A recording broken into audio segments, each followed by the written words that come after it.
Salam hörmətli izləyicilərimiz, bugünkü işimiz Mehtəbat qəsəbəsindədir.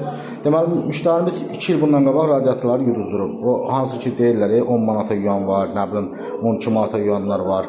Bax, həmən yuyanlardan gəliblər, 2 il bundan qabaq yuyublar. Radiatorun birini 1 saatda hələ təmizləyib tutura bilmirik. İndi bıraq görə bu təzə yuyulan radiatorlardan nələr gələcək, nə olacaq, bir yerdə baxıb görəcək.